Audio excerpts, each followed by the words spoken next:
이름 진짜 찰떡같이 지었다. 네, 안녕하세요.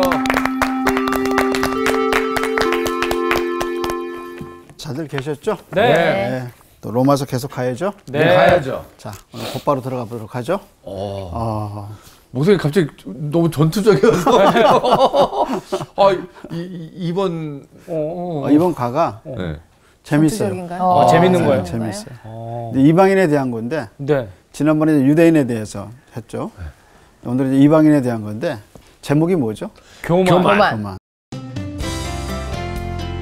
오늘 수업 복음 이야기 30강 교만 가장 위험한 적. 가장 위험한 적. 성경이 제일 하나님이 다른 건 다 그래도 눈 감고 이렇게 참아주시고 기다리시고 그러는데 하나님이 가장 싫어하는 죄가 있어요. 그게 뭘까요? 그게 교만이에요? 네, 교만이에요. 하나님은 교만 정말 싫어하셔요. 그래서 잠언에 보면 여호와께서 싫어하시는 것이 너덟 가지인데 그리고 제일 먼저 나오는 게 교만이에요. 하나님 교만한 거 되게 싫어하셔요. 그럼 이제 당연히 묻는 질문은 뭐냐면 교만이 어디서 왔냐? 혹은 또 교만이 뭐냐? 교만의 정의 이런 게 중요하죠. 교만이 뭘까? 네, 건방짐의 도를 넘어. 건방짐. 그러니까 이제 오늘 본문을 읽으면서 네. 로마서 오늘 본문이 교만을 뭐라고 얘기하나 한번 생각하면서 본문을 읽으면 네. 교만을 나타내는 몇 가지 단어들이 본문에 나와요. 한번 이제 읽으면 재미있을 것 같아요. 네. 자, 그래서 오늘 교만에 대해서 합니다. 본문이 어디죠? 로마서 11장 13절에서 24절까지. 자, 그럼 한번 보죠. 자, 그럼 누구부터 시작할까? 네, 제가 먼저 읽어볼게요. 이방인의 구원, 내가 이방인이 너에게 말하노라. 내가 이방인의 사도인 만큼 내 직분을 영광스럽게 여기노니. 먼저 13절에 보면 전체적으로 주제가 누구한테 하는 얘기예요? 이방인. 그렇죠. 이방인한테. 그러니까 교만하지 말라는 것은 유대인한테 하는 교훈이에요? 이방인한테 하는 이방인한테 하는 이방인한테 하는 교훈이에요. 교만하지 마라. 네. 근데 왜 교만하지 말아야 되냐면 그 앞에 이 사람들이 하나님의 은혜로 뭐예요? 선택을 받아서 풍성해졌어요. 네, 풍성해졌어요. 네. 자, 그러니까 그걸 염두에 두고 이 사람들이 왜 교만할 수 있는 가능성이 있느냐? 하나님의 은혜를 받았기 때문에. 그러니까 이제 그걸 염두에 두고 들어가면 그러니까 일종의 가진 자네요. 그렇죠. 풍성하게 누리고 있어 지금. 네네. 유대인들은 넘어졌고 자기는 서서 좀 풍성하게 누리고 있어. 그러니까 그렇게 풍성하게 누리는 이방인한테 경고한 게 뭐예요? 교만하지 말아라. 이제 그걸 보고 그걸 염두에 두고 그 다음 절. 이는 혹 내 골육을 아무쪼록 시기하게 하여 그들 중에서 얼마를 구하려 함이니라. 그들을 버리는 것이 세상의 화목이 되거든 그 받아들이는 것이 죽은 자 가운데서 살아나는 것이 아니면 무엇이리요? 목사님 이게 무슨 얘기예요? 헷갈리고 어렵게 느껴지죠? 근데 잘 보면 어렵지 않아요. 예를 들어서 혹 내 고륙은 누구예요? 유대인이죠. 유대인을 아무쪼록 시기하게 하여 그들 중에 얼마를 어떻게 해요? 구원하려. 그러니까 이제 유대인은 넘어졌어요. 그러니까 이제 유대인이 우리는 이렇게 넘어져서 이렇게 됐는데 이방인들은 예수를 믿고 그러니까 잘 되고 있어요. 시기가 나죠. 그래서 도대체 저 사람들이 믿는 게 뭐냐? 그러고 그래서 구원받을 수 있는 구원받을 수 있는 기회가 주어지는 거죠. 그러면서 그 얘기하고 그 다음에 뭐라 그랬어요? 그들이 바라는 것은 세상의 화목이 되는 것. 그 받아들이는 것은 그러니까 예수 그리스도를 알고 믿는 그것은 결국 뭐하고 비유한 거예요? 죽은 자 가운데서 살아나는 것이 아니냐. 그러니까 유대인들이 그렇게 예수 믿는 것은 죽은 자 가운데 살아난 것과 같다. 이렇게. 자, 그 다음에 한번. 제사하는 처음 익은 곡식 가루가 거룩한즉 떡덩이도 그러하고 뿌리가 거룩한즉 가지도 그러하니라. 자, 이제 그 비유예요. 네. 비유가 두 개 나오는데 그게 이제 첫 번째 비유예요. 그 다음에 두 번째 해보세요. 또 한 가지 얼마가 꺾이었는데 돌감람 나무인 내가 그들 중에 젖붙임이 되어 참 감람나무 뿌리의 진액을 함께 받는 자가 되었은즉. 첫 번째 비유는 가루. 네, 가루. 두 번째 비유는 가지. 이 두 가지 비유를 이제 설명한 거예요. 이걸 갖고 이제 설명하는 거예요. 자, 그 다음에 또 그 가지들을 향하여 자랑하지 말라. 자랑할지라도 내가 뿌리를 보존하는 것이 아니요 뿌리가 너를 보존하는 것이니라. 자, 무섭죠? 야, 그렇네요. 그럼 이제 여기서 교만이 뭘까요? 자기가 뿌린지 아는 거예요. 뿌린지 아는 거. 그러니까 내가 그렇지. 열심히 자기가 다해서 뿌린지 뿌린지 알고 알고. 좋은 역시 나도 못 본 걸 여러분이 보는 거야. 자기가 가진데 뿌리인 줄 뿌리. 안다. 역시 잘했어요. 가진데 지가 뿌린지 아는 거. 그게 뭐냐면 교만이야. 교만. 근데 그렇게 뿌린지 알면 그 다음에 입으로 뭐 할까? 자랑하는 거죠. 그렇지. 뿌리 행세를 하는 거죠. 그러니까 자랑이 뭐예요? 교만이에요. 지가 가진데 뭔지 알아요. 뿌린지 알고 뭐 하는 거야? 자랑하는 거야. 야, 니네 나 때문에 지금 잘하고 있는 것들이야. 그렇죠. 이러면서. 근데 내가 먹어야 돼. 근데 추천 형제는 그런 적이 없었나? 아이고, 지야. 사실은 가진데 뿌리처럼 생각한 적은 없었나? 우리는 항상 가지 어떻게 하면 더 오랫동안 더 있을까? 누가 이 가지를 자를까? 그러니까 가지치기 안 당하려고 근데 저는 항상 노력했는데. 저는 제가 착각했던 적은 있어요. 오. 뿌리라고. 뿌리라고. 네, 왜냐면 그게 이제 그게 교만인지 모르고 이거 내가 벌었잖아. 아하. 내가 일해서 번 돈이잖아. 그렇죠. 그게 내가 드러나더라고요. 그럴 수 있겠네. 근데 그거를 모두 내가 한 게 아니구나라고 인정하는 순간 다시 알게 됐어요. 하나님이라는 걸. 좋은 고백이네. 네네. 근데 우리가 사실 살면서 내가 노력해서 이렇게 됐지. 많죠. 모든 일들이 다 그런 것 같은 느낌인데. 가진데 뿌린치 않은 거. 그래서 자랑하는 거. 그게 뭐냐면 교만. 교만이다. 그러니까 그게 교만이에요. 자, 그다음에 또 교만을 또 한번 그다음 한번 읽어보죠. 그러면 내 말이 가지들이 꺾인 것은 나로 접붙임을 받게 하려 함이라 하리니 옳도다. 그들은 믿지 아니함으로 꺾이고 너는 믿음으로 섰느니라. 높은 마음을 품지 말고 도리어 두려워하라. 그럼 거기서 그들은 누구죠? 유대인. 그렇죠. 유대인들은 믿지 아니함으로 어떻게 했어요? 꺾이고. 꺾였어요. 너는 누구예요? 이방인. 이방인은 믿음으로 어떻게 했어요? 접붙였어요. 섰느니라. 네. 근데 그 다음에 뭐라 그랬어요? 높은 마음을 품지 말고 그렇다 할지언정 니네들 기고만장하지 마. 네. 그러면 겸손해져라. 거기서 교만은 또 뭐예요? 높은 마음. 그렇죠. 교만은 뭐냐면 높은 마음. 자랑하고 높은 마음을 자기 스스로를 높이는. 높게 생각. 자기를 높이는 게 뭐야? 교만. 근데 이게 무의식적으로 나오잖아요. 내가 한 일들을 이야기해야 사람들이 좀 알아줄 것 같은. 그렇죠. 그래서 나도 모르게 교만하는 그런 느낌도 있고. 그러니까 어느 때는 이런 얘기도 있었죠. 요즘 피할 시대야. 피할 건 피하고 알릴 건 알려야 되는 시대야. 막 이런 얘기. 근데 진짜 자기 자신을 피하라는 시대가 되어버리니까 자기 자랑 안 할 수가 없어요. 안 할 수가 없던데. 가만히 있으면 바보 되거든요. 옆에 사람이 안 알아준 사람이 해줘요. 없으니까. 저희 자랑을. 우리 강준이는요. 안 그러니까요. 정말 멋진 아나운서로서 아우, 이렇게 잘 안 해줘요. 근데 이렇게 어느 정도 이렇게 영적으로 단계가 올라간 사람들은 자기 얘기 잘 안 해요. 네, 그죠. 대개 이제 주변에서 보세요. 고수들은 자기 얘기 잘 안 해요. 안 해도 알지만. 네. 그러니까 이제 아직 이제 시작하는 분들, 자꾸 자기 PR을 하게 되죠. 어쨌든 높은 마음을 갖고 있는 그 자체가 뭐예요? 교만이다. 맞아요. 근데 이게 이제 자기가 높은 자리에 올라갔다 그 개념도 개념이지만 자기 스스로를 높게 생각하는 그게 뭐예요? 교만이에요. 근데 또 어떻게 보면 질투는 나의 힘이라고 네. 또 그런 게 있어야 또 인생의 추진력도 있고 그렇죠. 그렇다. 이제 네. 복수는 나의 힘이다. 뭐 질투는 나의 힘이다. 이런 것처럼 뭔가 역동적으로 이렇게 자기를 이렇게 내세울 수 있는 뭐가 있어야 되지 동기부여가 않겠냐. 되는 거죠. 이렇게 얘기하잖아요. 근데 성경은 그렇게 얘기하지 아나요? 않아요. 그건 이제 세상에서 하는 얘기예요. 오. 그러니까 우리의 운명은 하나님의 손에 있다는 게 우리의 성경에. 그래서 부자를 빈손으로 보내기도 하고 가난한 자에게 양식을 주시는 분은 하나님이시고 진토에 있는 사람을 높이시는 것도 하나님이고 하나님의 주권에 있거든요. 그러니까 자기가 자기를 PR한다고 높아지는 건 아닌 것 같아요.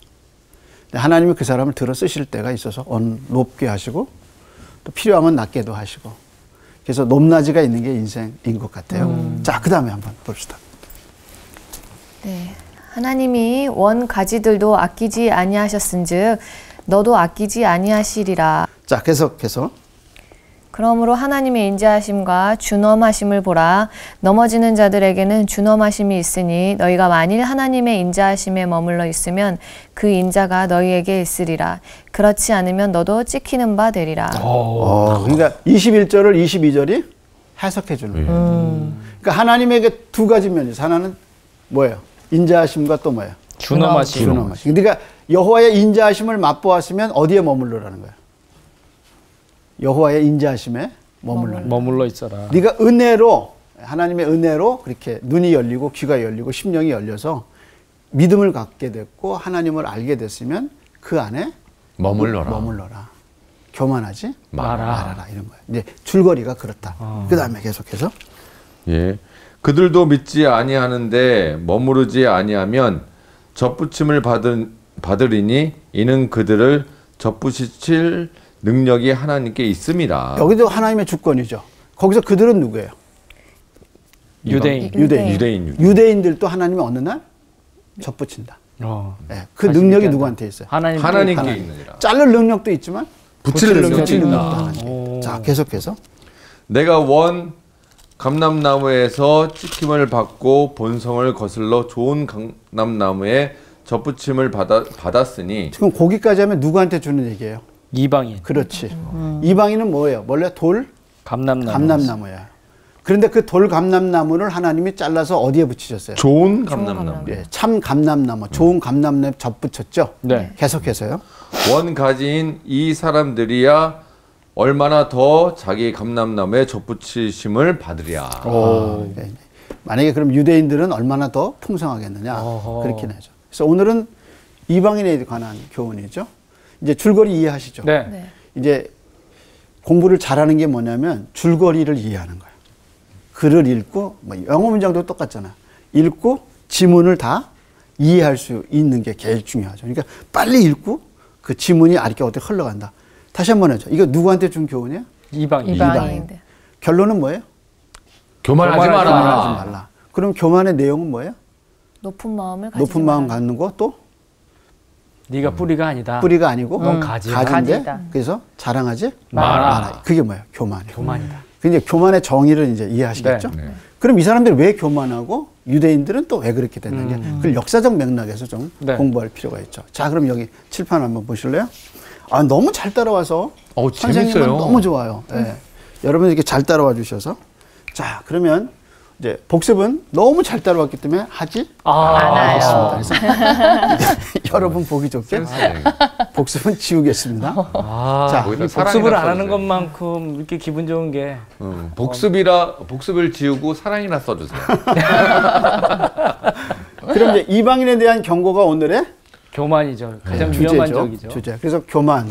그래서 이방인에 대한 경고다. 그럼 이게 이제 역사적 배경이 있어요. 네. 배경이 뭐냐면 이제 사도행전 2장 10절에 보면 이게 오순절 성령이 예루살렘에 내리거든요. 그래서 이제 각처에서 사람들이 다 와요. 근데 누가가 이제 사도행전을 누가가 썼거든요. 이상하게 다른 데는 다 그냥 장소만 얘기했어요. 예를 들어서 메데인, 그다음에 뭐 메소포타미아 이렇게 장소만 얘기했는데 로마는 설명을 했어요. 그게 이제 2장 10절이에요. 로마에서 온 사람들인데 이 로마에서 온 사람들을 다른 데는 다 장소만 적었는데 여기서 설명을 했어요. 뭐라고 설명했냐면 유대인들과 유대교에 들어온 사람들. 이게 누구예요? 이방인. 그러니까 이때 로마 교회가 이제 이때 오순절 성령을 받고 이때 이제 설교를 들어요.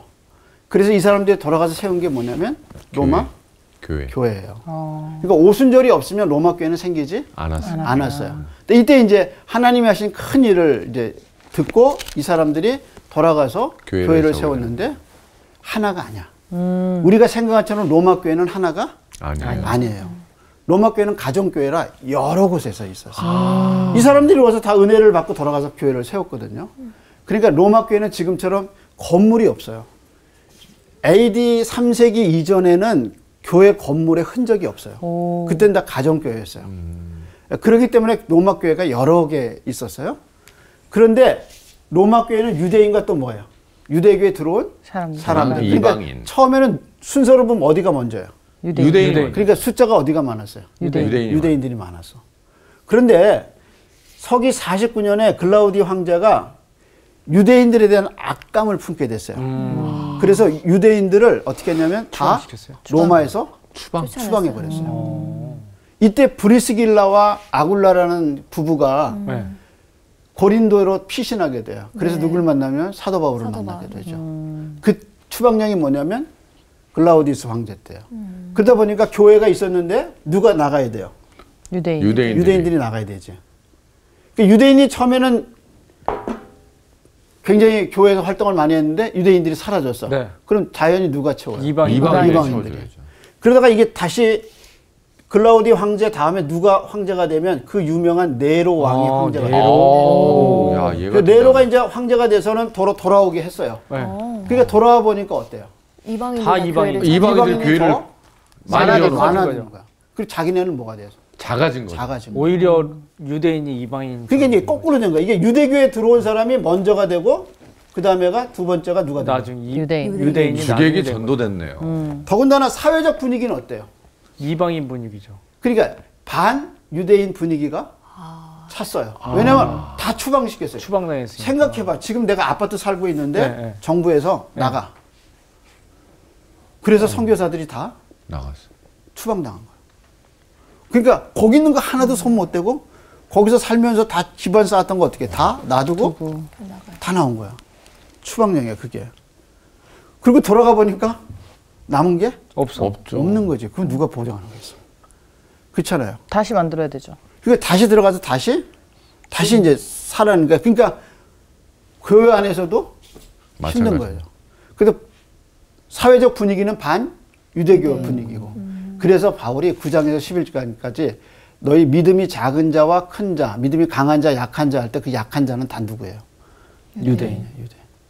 유대인을 너희들이 유대 신자를 보호해라. 이것이 이제 사도 바울의 권면이었어요. 이해하시겠죠? 네. 그러다 보니까 이제 로마 교회가 유대인들은 작아지고 이방인들이 커지기 시작했어요. 그게 로마 교회의 배후래. 그러니까 이 사람들이 자연이 어떻게 돼요? 교만해지죠. 그렇지. 힘이 세지니까. 자기네들은 하나님의 은혜를 받고 이 사람들은 택함을 못 받고. 수도 줬고. 그러니까 자기는 점점 커지고. 약해지고. 그러니까 교만해지기 시작한 거예요. 그러니까 교만할 가능성이 크죠. 많은 거야. 그러니까 사도 바울이 뭐라 했어요? 교만하지 마라. 누구한테? 이방인 신자들한테. 뿌리인지 생각하지 마라. 예. 이제 교회가 이제 앞으로 우리나라도 이제 지금 외국에서 온 분들이 많잖아요. 네. 그분들이 이제 교회 오잖아요. 교회 오면 한번 생각해 보자. 또 다른 데 살다 오신 분들. 그리고 이제 혹은 그 사람들이 우리 교회 안에 들어와 오면 결혼해서 말도 잘 못 알아듣고. 그렇잖아요. 근데 사람들이 지나가면서 어때? 말은 안 하지 않지만 시선 자체가 다르죠. 그럴 수 있다는 거죠. 그게 이제 이방인들이 많은데 유대 신자들이 소수가 됐으니까 이제 그 로마 사회 안에서 분위기도 반유대주의고. 그러니까 점점 위축될 수 있죠. 원래 위축이라는 말이 뭐예요? 기가 꺾이고 작아지는 거. 예, 그런 거잖아요. 메말라지고. 그게 위축이잖아요. 근데 그런데 유대인들에 대한 이야기가 아니라 이번에는 그렇게 다수를 차지하고 있는 이방인들에게 사도 바울이 강하게 권면한 건 뭐예요? 너희 교만하지 말아라. 그러면서 이제 무서운 얘기를 풀어가는 거죠. 이제 이거 역사적 배경, 왜 이 말이 나오는지 역사적 배경을 이해하시겠죠? 네. 이게 이해가 돼야 그 다음에 이게 어느 날 갑자기 그냥 영적으로 교만하지 말아라 그 뜻이 아니에요. 그건 이제 2차적인 문제고 1차적으로 그 당시 상황에서 이런 배경을 알고 있어야 이제 이게 풀어지는 거예요. 자, 그럼 이제 먼저 바울이 그러면 이렇게 얘기하려면 바울이 이방인과 관계를 자기가 설명을 해야 돼. 맞아. 그렇잖아요. 네. 자기는 유대인인데 어떻게 이방인한테 해? 그러니까 누구한테 이제 충고를 하려면 먼저 뭐가 맺어져 있어야 돼. 이제 공감대가 있어야 돼요. 관계가 형성돼. 그러니까 사귐이 요한 1서에서 보면 너희가 하나님과 사귐이 있다 하고 이렇게 얘기하거든요. 사귐이 있으려면 먼저 뭐가 열려야 돼요? 관계가 열려야 돼요. 그러니까 하나님과 사귀려면 어떻게 우리가 하나님과 사겨? 하나님과 어떻게 교제해요? 먼저 관계가 열려야 돼요. 그래서 요한 1서에 보면 먼저 관계를 열어주신 분이 누구냐면 예수님이란 말이에요. 그래서 요한일서 1장 시작하면서 뭐라 하냐면 생명의 말씀에 관하여서는 우리가 귀로 들은 바요, 눈으로 본 바요. 그 다음 말이 뭐냐? 자세히 보고 그 다음에 손으로 만진 바라. 그게 뭐냐면 예수님이 성육신 하셨고 예수님이 부활하셨다는 걸 자기네가 다 봤다는 거예요. 그러니까 예수님이 죽으셨고 부활하셔서 우리를 어떻게 해서 하나님과 뭐를 맺어주신 거예요? 관계를 맺어. 그 다음에 관계가 맺으니까 뭐예요? 교제가 되는 거죠. 그러듯이 누구한테 충고하려면 먼저 그 사람하고 뭐가 돼 있어야 돼요? 관계가? 그런 말 해도 오해 사지 않을 만큼의 뭐가 돼 있어야 돼? 관계가 형성되죠. 관계가 잘 형성돼 있어도 말을 조심해야죠. 상대방이 부탁도 안 했는데 어느 날 너 나 좀 보자 그러고 내가 요즘 너 보니까 이렇게 나오면 듣겠어. 뭐지? 이 사람 뭐지? 이 사람은 이제 이게 수직적인 관계인가? 그래서 저도 우리 아버님이 그러셔요. 오늘 저녁 때 좀 보자 그러면 하루 종일 어떨까? 찝찝하죠. 출근하시면서 오늘 저녁 때 좀 너희들 모여봐. 그럼 어때요? 그날 하루는 신경이 왜 모일까? 아이스크림 사올까? 막 이런 생각은 안 하잖아요. 근데 반대로 우리 아들이 아빠 출근하는데 아빠 퇴근하고 와서 봐 좀. 이런 거 역으로. 그것도 저는 지금 얘기해. 지금 얘기해. 빨리 5분 준다. 아빠 돈 벌러 가야 되니까 지금은 아니고 갔다 와서 좀 보자고. 이러면 상황이 무서운데. 그러니까 충고는 혹은 권면은 제일 먼저 뭐가 되냐면 관계가 깊어야 돼요. 그리고 남이 요청하지 않으면 충고하기가 참 안 하는 게 맞아요. 부부관계도 그렇더라고요. 상대방이 그러니까 요청하는 것도 아닌데. 상대방이 마음을 열고 내가 이게 좀 이런데 좀 이렇게 좀 조언을 좀 하고 이렇게 마음을 열을 때 그 조언이 그렇죠. 그래도 잘 맥히지 않는 게 세상인데. 그러니까 사도 바울이 너희들 교만하지 마라. 그게 위에서 한 얘기가 아니라 그들 속에서 관계를 먼저 얘기해요. 그럼 그 관계가 뭘까요? 도대체 뭘까요? 한번 봐봐요. 성경으로. 13절. 예. 내가 이방인인 너희에게 말하노라. 내가 이방인의 사도인 만큼 내 직분을 영광스럽게 여기노니. 그러니까 자기가 뭐의 사도라는 거예요? 이방인의 사도. 예. 그러니까 이게 보면 이 이방인의 사도가 되기 위해서 이방인을 위해서 얼마나 고생했는지 생각해봐요. 이방인에게 복음을 전하기 위해서 사도 바울이 어떤 고생을 했어요? 진짜 고린도서에 보면은 여행을 엄청 어마어마하게 시내의 위험과 강도의 위험과 동족의 위험과 시내라는 건 이제 강 건너는 거. 옛날에 다리가 없잖아요. 다 걸어 다니죠. 그거 건너려고 생각해 보세요. 그다음에 바다의 위험과 바다에서 파손을 여러 번 당했거든요. 그다음에 동족의 위험과 강도의 위험, 길 가다가 강도 만나는 거예요. 그다음에 유대인들에게 태장의 감한매를 3번 맞고. 태장이 이제 40 그거 한 번 맞았다. 곤장 맞는 거죠. 40에서 하나 빼는 거거든요. 그걸 맞고 또 돌에 맞고 죽는 경험도 하고. 그게 다 뭐냐면 이방인에게 뭐 전하기 위해서. 복음을 전하기 위해서. 그러니까 자기가 그렇게 이방인을 어떻게 한다는 거야? 사랑하는 거야. 그러니까 사도라는 말이 고생 안 하고 그냥 어느 날 직분 받은 게 아니라 그 사도의 직분을 이방인의 사도의 직분을 받고 자기가 평생 뭐 한 거야? 고생한 거야. 그러니까 나는 너희에게 이런 말을 할 자격이 있다. 그렇네요. 근데 그 자격이 어느 날 주어진 자격이 아니라 내가 진짜 너를 사랑한다. 그래서 내 이 직분을 뭐라고 그랬어요? 사도라는 직분을 뭐라고 그랬어요? 이방인의 사도. 그 직분에 대해 자기가 뭐라고 그랬어요? 영광스럽다. 하나님이 나한테 이 직분을 줘서 내가 진짜 영광스럽다. 이거는 목자와 양의 관계거든요. 그러니까 바울이 이방인을 너무너무 사랑하는 거예요. 그러니까 사랑하니까 이제 뭐라는 거예요. 그래서 충고할 때요. 사랑하는 마음이 아니면 충고하면 안 돼요. 진짜 이건 내가 너한테 꼭 해주고 싶은 얘기인데 하고 비난하거나 아니면 뭔가 한 수 위에 서서 한 수 아래 너한테 내가 충고. 근데 나는 사랑하는 마음인데 받는 사람 입장에서 충고할 때 그런 마음이 안 느껴질 경우도 많잖아요. 관계가 안 이루어졌을 때 한 거지. 근데 이제 나만 사랑하는 거지. 잠언에 보면 그런 말이 있어요. 연못에 얼굴이 비치는 것 같이 사람의 마음이 비춘다 그랬어요. 그러니까 평소에 사랑하고 그 사랑이 있으면 상대방이 알아요. 그치. 눈빛, 그다음에 손짓, 몸짓, 말하는 온도. 그게 비난의 목소리가 아니라 사랑의 목소리가 되죠. 그래서 언어에 온도가 있다고 그러잖아요. 맞아요. 그러니까 들으면 이 사람이 나를 진짜 생각하는 거구나. 맞아요. 그게 이제 사람의 마음이 느껴져요. 그래서 참 좋은 말이에요. 얼굴에 수면에 연못에 얼굴이 비치는 것 같이 사람의 마음은 서로 비춰져요. 그러니까 바울이 지금 얘기하는 건 진짜 사랑. 근데 그 사랑이 이제 진짜 아주 얼음같이 차가웠게 들려질 때도 있지만 사랑으로 전가죠. 자, 그 다음에 이제 또 그래서 어떻게 했어요? 14절이요. 이방인과의 관계가 뭐예요? 네. 사랑이죠. 사랑. 사랑이었죠, 결국에. 그래서 관계는 항상 관계가 열려야 그 다음에 충고가 말이 나간다. 자, 그 다음에 이제 교만에 대해서 아까 얘기했죠. 네. C.S. 루이스가 한 말이에요. 저는 이 C.S. 루이스를 좋아하거든요. 근데 이분은 이제 안 믿는 인문주의자에서 이제 영문학을 공부한 사람인데 이제 이 사람이 이제 예수님을 믿게 되는 과정이 불신자가 신자로 변하는 과정에 그 아주 좋은 전도의 효과가 있어요. 그래서 이 사람은 C.S. 루이스는 뭐라고 했냐면 아주 이 사람은 어느 정도였냐면 겸손을 중생의 증거로 봤을 정도예요. 겸손은 뭐냐? 중생의 증거다. 중생한 사람, 하나님을 아는 사람이 갖는 덕목이다. 이럴 정도로 이 교만을 싫어했어요. 이 사람 뭐라고 그랬나 보세요.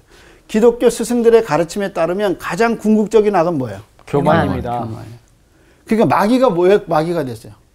교만 때문에. 아, 맞구나. 그러니까 마귀가 하나님 자리를 좋아했거든. 맞아요. 하나님이 이길 수 있다고 그랬거든. 그래서 뭐라 그랬어요? 처음에 아담 부부를 그 유혹할 때 뭐라 그랬어요? 너 저거 먹으면 하나님만큼 그렇지, 세죠. 그렇지. 그게 뭐예요? 교만. 교만이에요. 그래서 나중에 이제 보면 알겠지만 교만은 뭐냐? 지가 하나님 자리에 앉는 거. 안 지키게 뭐예요? 건방지다. 이제 그 나중에 이제 좀 보게.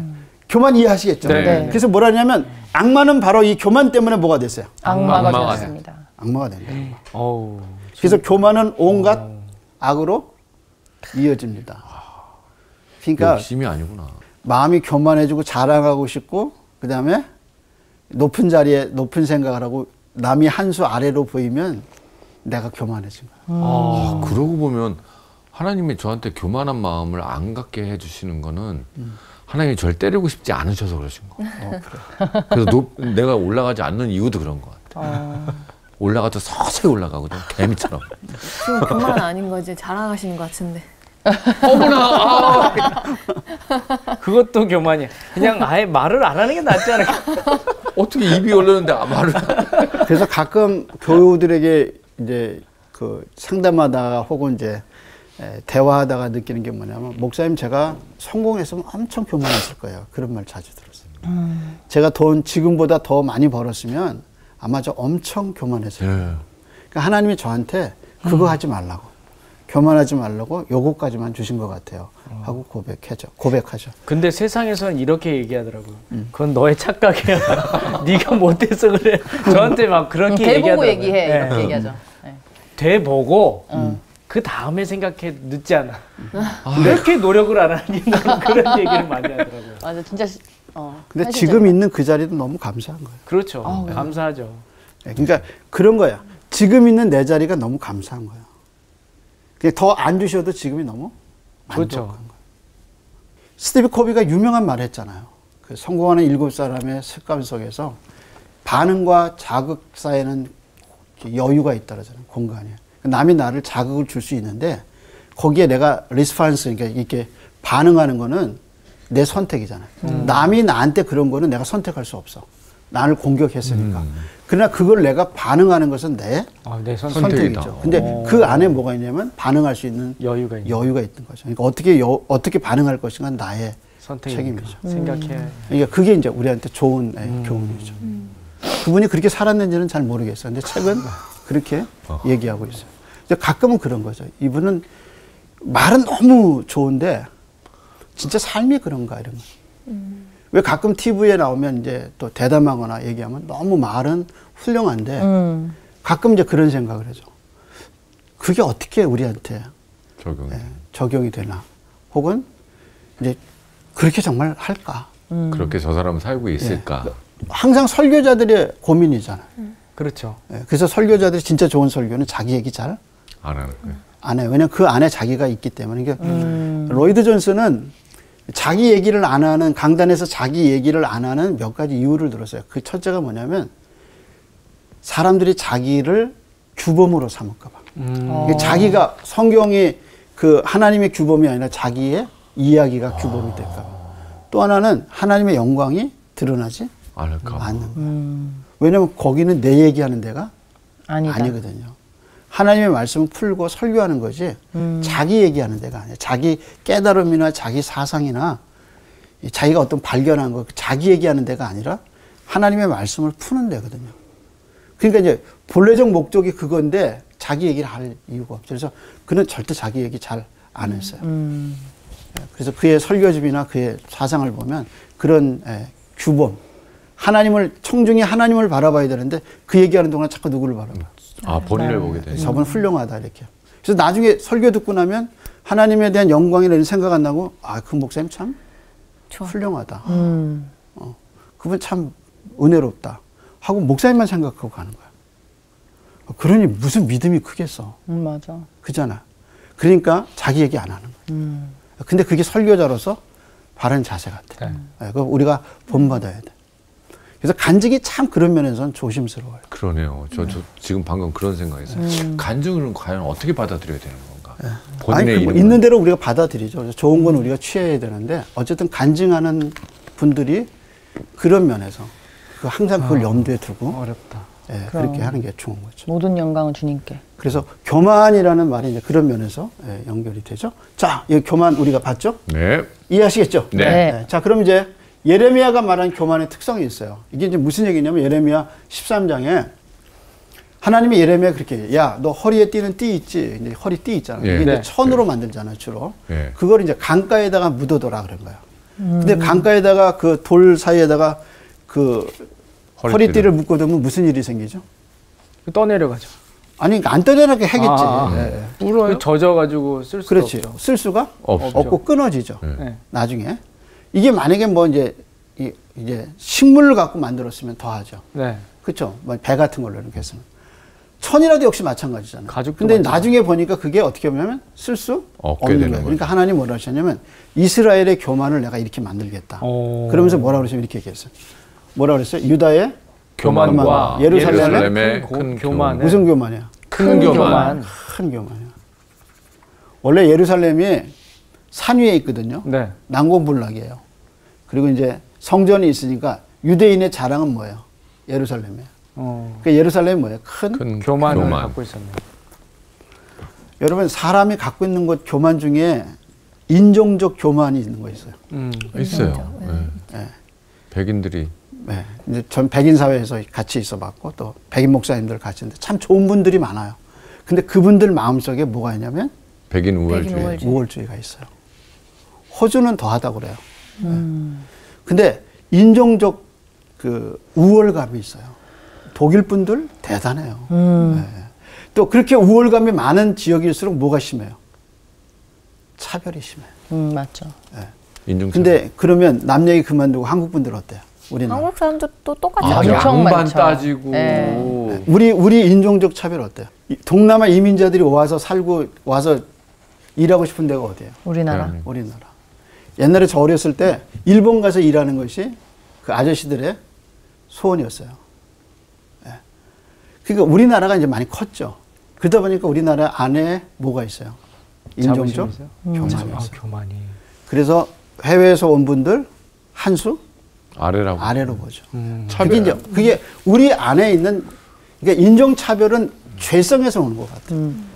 그러니까 이런 큰 집단이 갖고 있는 교만이 있어요. 민족이 갖고 있는 교만이 있고. 그걸 뭐라 그랬어요? 예루살렘의 큰 교만. 우리가 이거 조심해야 돼. 네. 그래서 교회는 민족을 위해서 존재하는 게 아니에요. 민족을 위해서 기도하고 민족의 앞나라에 대해서 염려하고 경고하고 기도하는 거지.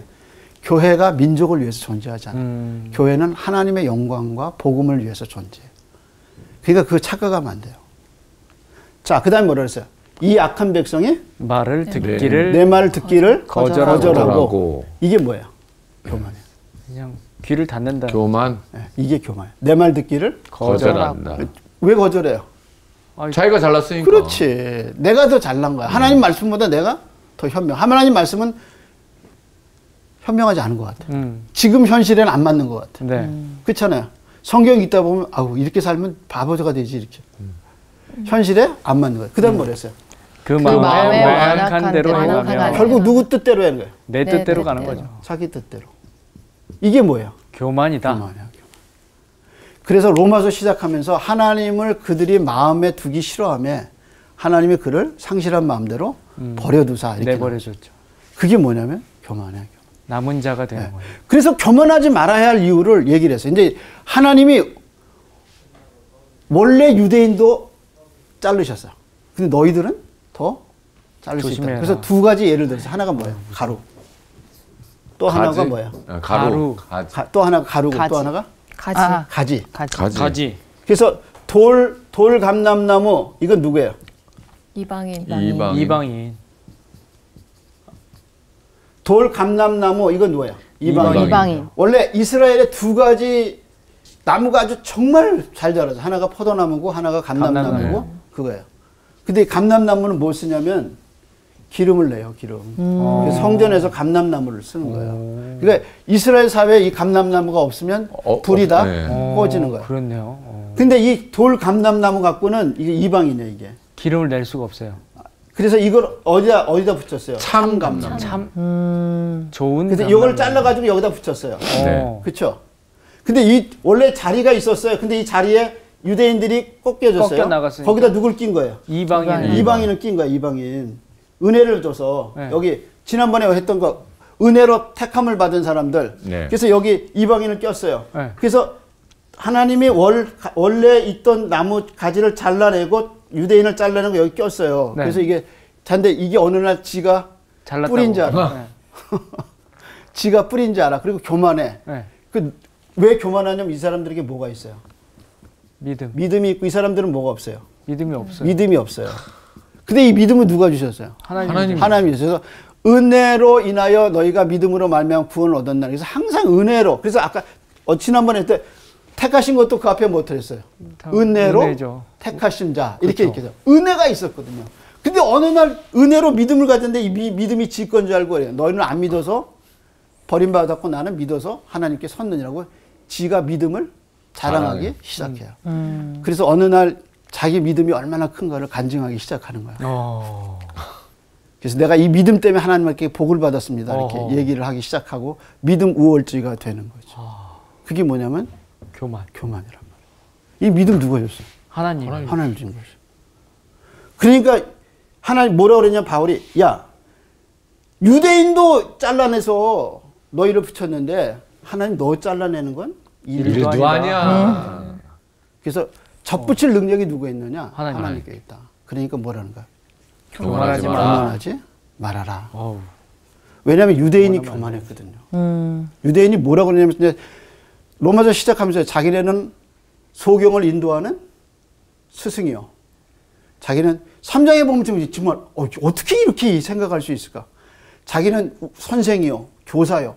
그 다음에 남을 인도하는 지도자요. 이렇게 자기를 스스로 왜? 선민이니까. 율법도 있고 하나님의 할례도 시켰으니까. 그게 뭐냐면 교만이란 말이에요. 그거 다 하나님이 은혜로 주신 거예요. 그러니까 기억하세요. 어느 날 하나님이 은혜로 준 게 나의 자랑의 수단이 되면 내가 어떻게 된 거야? 교만해진 거예요. 오늘은 여기까지. 감사합니다. 교만하지 말아요. 완전. 이 시점에 딱 들어야 되는 거예요. 날 사랑하신 성경에 써있네.